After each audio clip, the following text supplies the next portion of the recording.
dan melakukannya di kehidupan sehari-hari.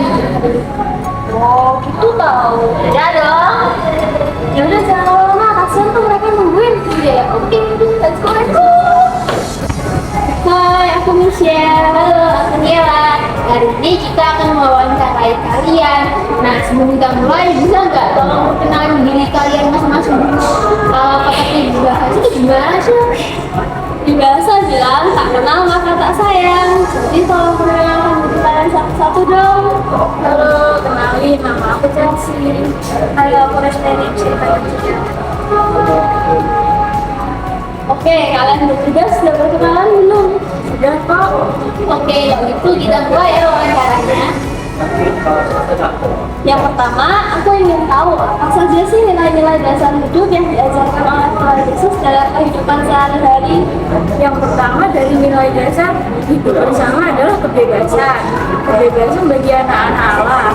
Dan yang kedua yaitu sabar bahagia. Yang ketiga membangun relasi dengan Yesus. Oke, jadi 3 poin ya tentang hidup bersama yang diajarkan oleh Tuhan Yesus. Nah, yang pertama itu adalah kebebasan bagi anak-anak Allah. Nah, arti kebebasan itu apa sih? Kebebasan dalam hal ini ada tiga, yaitu yang pertama, kebebasan berarti lepas sama sekali, tidak terhalang dan dapat bersedia serta mengungkapkan pendapatnya tentang semua hal.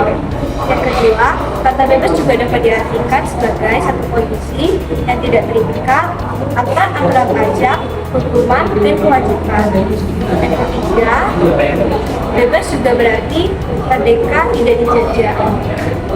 Selain itu, menurut Nico Schuster, ada 2 pengertian kebebasan, yaitu kebebasan umum dan kebebasan khusus. Kebebasan umum adalah keadaan lepas dari hukuman, tuntutan, dan kewajiban. Dan kebebasan khusus adalah kebebasan sebagai tempat berada kita sebagai manusia. Dengan kata lain, kebebasan berarti kemampuan manusia untuk menentukan arah dan tujuan hidupnya. Oh begitu. Kalau begitu ada nggak arti kebebasan menurut gereja dan Alkitab? Tentu saja ada dong, salah satunya terdapat pada Gaudium et Spes artikel 17. Oh, aku tahu. Itu yang mengatakan bahwa kebebasan sejati merupakan tanda yang mulia dari Allah di dalam diri manusia. Allah bermaksud untuk menyerahkan manusia kepada keputusannya sendiri, agar manusia dengan sukarela mencari penciptanya dan mengabdi kepadanya secara bebas sehingga mencapai kesempurnaan yang membahagiakan di dalam hidupnya. Allah menghendaki agar manusia bertindak sesuai dengan isi hatinya, bukan atas dorongan hawa nafsunya ataupun atas paksaan dari orang lain. Ya tepat sekali. Rupanya satu ini belum diberitahu, sudah tahu duluan ya. Gak dong, itu karena sering baca-baca doang dan dimengerti.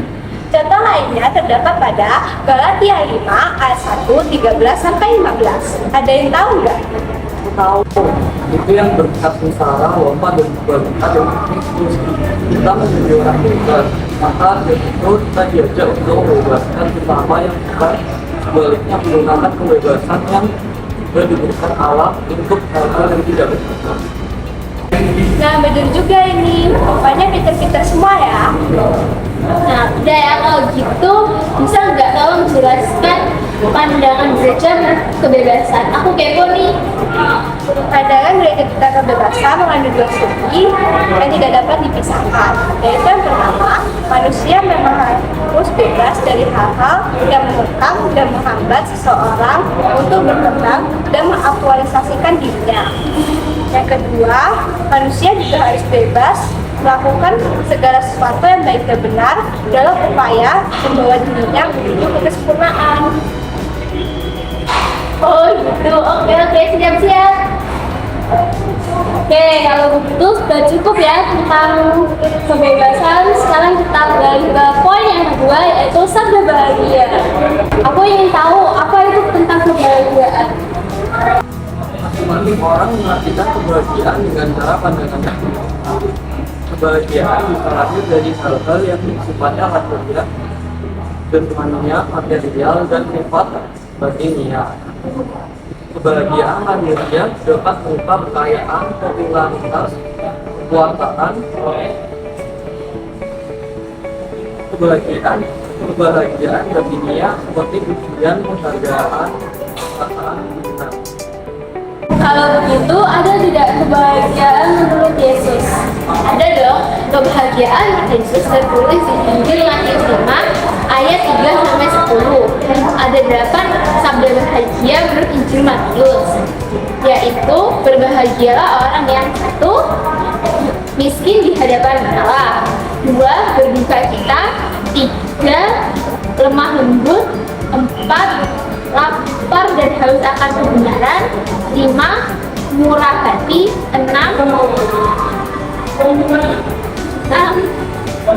suci hatinya, 7, membawa damai, dan yang terakhir yang ke-8, dianiaya oleh sebab kebenaran. Oh begitu, kok kamu tahu Tir? Ya tahu dong, kan aku rajin baca Alkitab. Ya deh, iya si paling rajin baca Alkitab. Kalau begitu ada tidak yang lain tentang sabda bahagia? Ada dong. Ada 2 aspek dalam sabda bahagia, yaitu aspek iman dan aspek sosial. Aspek iman pada Injil Matius 25 ayat 3 sampai dengan 6, bagian ini menegaskan bahwa yang berbahagia adalah orang yang sepenuhnya menyandarkan hidup kepada Allah. Mereka itu adalah yang pertama orang miskin, yang kedua orang yang berduka cita, yang ketiga orang yang lemah lembut, dan yang keempat orang yang lapar dan haus akan kebenaran. Dan aspek sosial pada Injil Matius 25 ayat 7 sampai dengan 10. Bagian ini menegaskan bahwa yang berbahagia adalah orang yang hidupnya selalu rendah hati dan senantiasa mengusahakan kebaikan bagi sesama dan dunia. Mereka itu adalah yang pertama orang yang murah hati, yang kedua orang yang suci hatinya, yang ketiga orang yang membawa damai, dan yang keempat orang yang dianiaya karena kebenaran. Selain itu, aku ingin tahu nih, apa sih tujuan dari sabda bahagia yang disampaikan oleh Yesus kepada murid-muridnya? Yang pertama, Yesus ingin menyiapkan para muridnya untuk tugas berpesan mewartakan kabar sukacita kerajaan Allah pada dunia sebagaimana yang dikehendaki Bapa. Kedua, sabda bahagia merupakan hukum baru untuk menggantikan hukum lama. Relasi antara umat manusia dan relasi antara umat manusia dengan Allah tidak lagi didasarkan pada kewajiban seremonial, tetapi pada komitmen untuk melaksanakan kerja Allah dengan dasar kebenaran. Oke, kalau begitu. Nah, sekarang ada yang terakhir nih, tentang membangun relasi dengan Tuhan Yesus. Ya, membangun relasi dengan Tuhan Yesus berarti kita mau berkomunikasi dengan Yesus. Komunikasi itu harus efektif, sehingga dapat mengetahui Yesus itu siapa dan bisa bersahabat dengan Yesus. Ada 3 cara berkomunikasi dengan Yesus, yaitu yang pertama melalui doa. Doa menjadi salah satu jalan bagi kita dalam menjalin relasi yang dekat dengan Tuhan Yesus. Yang kedua, membaca kitab suci. Melalui aktivitas membaca dan merenungkan kitab suci, kita memberi kesempatan kepada Tuhan Yesus untuk berbicara kepada kita. Yang ketiga, melakukan firman Tuhan.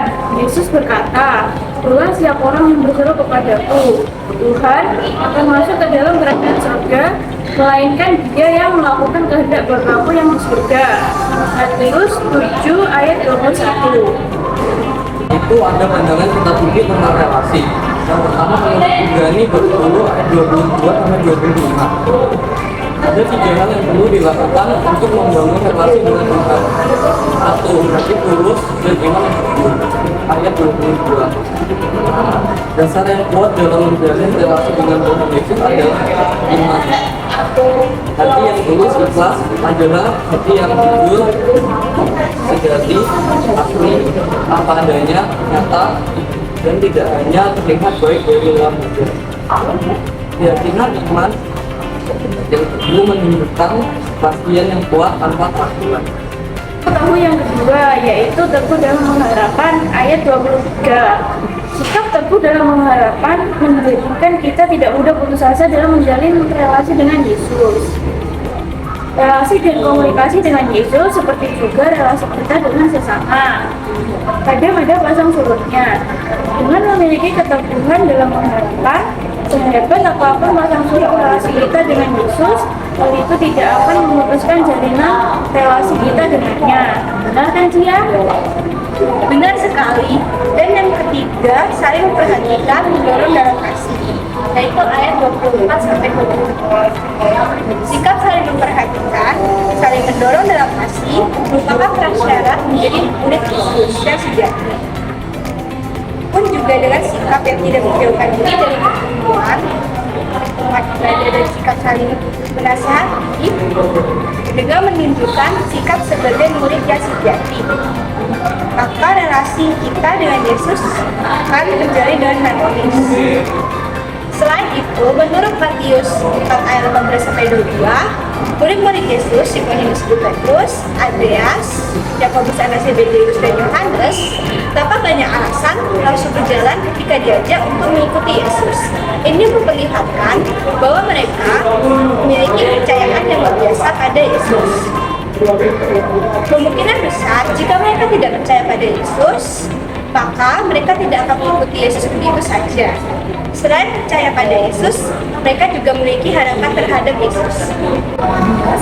Oke, kalau begitu sudah cukup ya. Jangan lupa 3 hal tersebut tadi kita lakukan dalam kehidupan sehari-hari supaya kita menjadi orang yang beriman dan hidup rukun bersama semua orang.